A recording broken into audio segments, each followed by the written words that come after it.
one another's company. There's some really cool stuff that comes out of that. I agree, and I'm always a big. I love when I am with a company and they have offsite meetings. And what I love is the companies that realize that the meeting is important and that's why you're there. But what really makes for it is the space, the location, the food, the drink.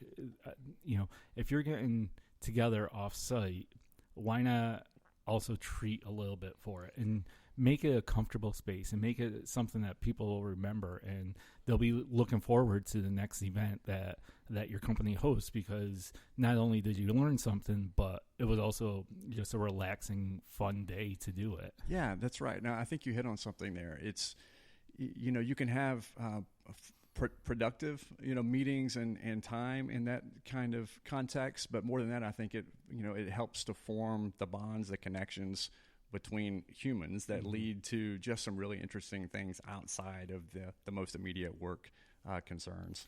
Exactly. I had the opportunity years ago to produce a couple of full day meetings for the staff that I was involved with and part of. And the one thing that I always tried to make sure is I didn't want everyone to come and take away from their day, and they're taking away from their daily needs, activities. So when they were there, one of the big things I always did is I always wanted a nice place to go, where it was just comfortable and there was a nice look to the space. But the other important thing for me was the food. I always made sure I didn't want them to come and have a sandwich, because the food aspect of it and the time you take for lunch, and if people are enjoying it, I always said good food makes good friends. That's good. Good food makes good friends, and why not incorporate that with your own staff? So have a great location like this, overlooking the city. It's gorgeous. I would think at night it must be just amazing up here. And if you're going to take that time to think about the location, think about the whole process and everything. And this would definitely be the first step in it. Yeah, no, absolutely. You mentioned the night view. My wife and I came into town last Friday and participated just as revelers in our first Friday. And, we came in thinking, we would be down here for 2 hours and head back to the country. And, we were here from 4:30 until 10:30, I think, and just really had a great time, and ended with up here in this space just looking at the city. And it was just, fantastic vantage point, I think, at night and during the day. Totally. One of my favorite moments that I've ever had in downtown is being able to be on top of one of the local businesses on the rooftop and just overlooking everything as the sun was setting on a beautiful evening that was probably 65 degrees. I mean, how do you beat that? I joked and said even the prison looked gorgeous at that hour. This is massive structure with these towers, but then the light shining and the sunset going over it, and you're just like, wow, it actually looked gorgeous in that moment. And that, it's a gray building, gray structure. So imagine looking out over Genesee Street, seeing the Genesee beer sign, seeing the Nolan sign across the street. That is gorgeous. Yeah, no, it's a great place to be. And something I want to throw in that I probably should have led with and don't want to overlook, and that is this is Commonplace Auburn is relaunching as a co-working space here, but there's been a co-work space here on the 4th floor of the Phoenix building for over a year now, and it came from the vision of another local business owner, a gentleman by the name of Brian Redfield, and Brian has become a good friend, and in fact is really helping a lot with the rebranding and the relaunch of our business.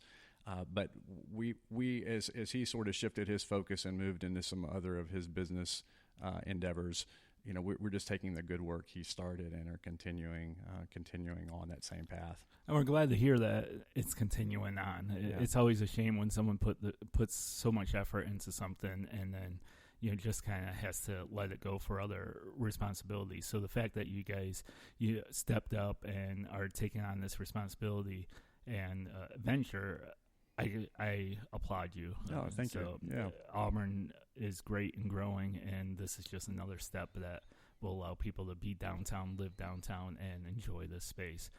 Now, you mentioned that you do have other things you want to open up to meetings, small gatherings and such. Do you have any other plans?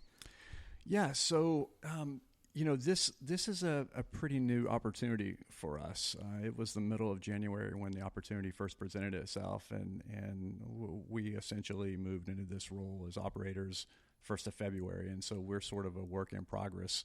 I mentioned we haven't even fully launched as a new name, new brand, Commonplace Auburn, commonplaceauburn.com. For anyone who we will be live by the time this goes live. We should be live today, Friday.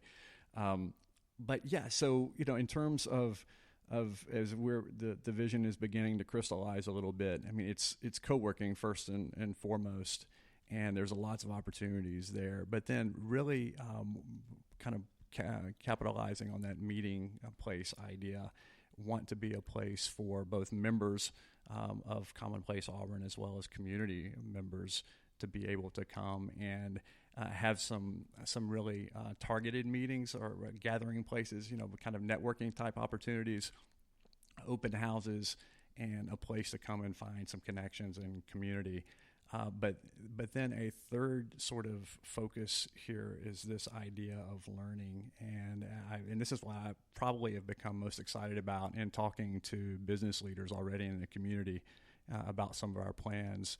Is that there is an ancient, I say ancient, it predates the modern world. I mean, it's BC that the act of commonplacing was started. I don't know if you're familiar with it, but the act of commonplacing is this idea of cataloging knowledge, and typically in a physical space. So taking nuggets of wisdom that you've learned either through a song lyric or a clip of a book that you're reading, or something you read on the back of a cereal box. I don't know, any place that you've collected some nugget of wisdom, and taking that and recording it in an actual physical book that becomes what's called a commonplace book, and that book becomes a place to go refer back to and just kind of take that knowledge and apply it in your own life and situation presently and moving forward. And so taking that sort of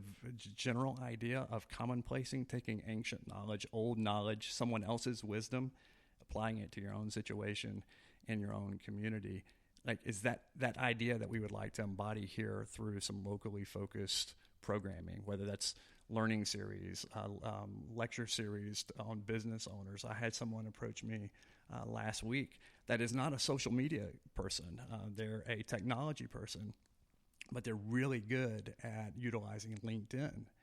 And he said, I've got this idea to come and do a lecture, targeting 15, 20, 25 folks that maybe need some aid in using LinkedIn as a business productivity tool. He's, I'm not going to put on my resume social media guru, but this is what I do, and it's been hugely helpful to me, and I have something to share with the community. And having that kind of learning opportunity here where folks could come and essentially take the wisdom of others and apply it to their own situation. So we're exploring some programming along those lines, and that's I think one of the things that gets me most excited about this space. That sounds awesome. It's something that I think a lot of people could use and gain some experience in, and I'm sure that's obviously just one example. So if that's your first example and first person reaching out to you, you're on to a real strong start there. Yeah, something real valuable. Well, thanks. I think so too. As I've just been out in the community, and again, because this was so new, I've just been reaching out to anyone and everyone that I could get to listen and that I could listen to. And I've been really encouraged by the response and the feedback from the community that says, I think we're onto something here, and I'm willing to help. And that's one of the things that's been really encouraging about just the community here in general is I've heard at every turn, how can I help you and this business and this space succeed? And man, it's easy to get excited and motivated, inspired when that's the response that you meet at every turn. Totally. That's awesome to hear about our community. Like I said, I speak highly of the businesses in town throughout Cuyahoga County because the support that they offer one another and just business just the community in general, Sure. willing to share their knowledge with new businesses that come in. There's now a lot of feeling that a new business is necessarily competition, and that's I think kind of unique, and I think it's just a change of mindset for smaller cities that we need to embrace, because that is going to really help the growth. If we all work together, great things will happen, and I think we're seeing them downtown right now. Yeah, no, I think you're right. Yeah. So we were talking a little bit, and I think it's important to touch on what you do also. So you come here, obviously you're working with the space, trying to build that, get some new programs coming in, but you also have another job that you're passionate about. I think it's fascinating. I think it's amazing what this group does. So can you go ahead and tell us a little bit about your other position, career? Sure. If you will? No, I'd be happy to, and that's where we probably need like a 2-hour window to start to open another bottle of whiskey and start to hear story after story, because here I've been doing this work for 9 years now. And maybe we could do like another one and have a third call in to the show with someone who you've helped out with this, if possible. That could be something really cool to do later on. No, totally. And we've got so many folks that could speak to that. Awesome. Yeah. So we're very, very aloof as to what we're talking about, why don't we go ahead and explain that? Sure. Yeah. So my day job, this is not my day job, running a co-work space.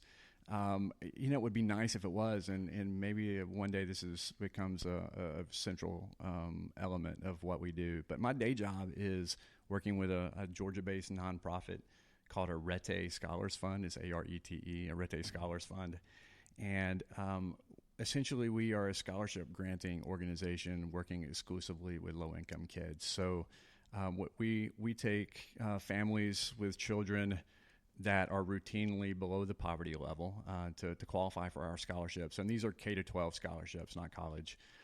To qualify for our scholarship, you have to be free and reduced lunch eligible. I'll give you some sense of the kids that we serve, though. Our typical recipient comes from a family of 5, single parent, making less than $26,000 a year. So these are families and children that aren't used to having opportunities. And what we do is we take these kids that, for whatever reason, are struggling in their local schools, and it may be through no fault of the school or any one person or situation. It may be they have a learning disability, or they're being bullied, or any number of reasons why a kid may be struggling in their local school. But these are kids and families who don't have other options, and so parents can't afford to pack up and move to a different school district. They can't afford tutoring or private school, and so we, through some very generous state programs, primarily in Georgia and Louisiana, that allow donors to receive tax credits for gifts to us. We take these donations and award private school scholarships to these low-income kids. I'll give you just some sense of how these kids typically perform in their local schools, and these are mind-numbing statistics to me. Kids that we serve in this demographic typically graduate from high school at a rate of about 6 in 10. Now, that doesn't mean that 6 graduate from high school, 6 out of 10 graduate. It means that when for rising freshmen, a graduation rate would be determined by, did that 9th grader graduate in 4 years with their classmates? Only 6 in 10 are graduating in 4 years that are in this income demographic. In a place like the city of Atlanta, the numbers are appalling. African American 10th grade male, less than 5 in 10 are graduating. And again, that's their graduation rate, less than about 45%. And what we find is when we scholarship these kids, and we're scholarshiping them into private schools that, if nothing else, are giving them a smaller classroom environment and more nurturing. The graduation rate skyrockets to 96, 97%. We're seeing 100% graduation rate in our own program. There's about 22 states nationally that do have programs like this, and the success rates are in that 92 to 95% range routinely. And what that does is that high school graduation most of the time just becomes that first step toward creating a completely different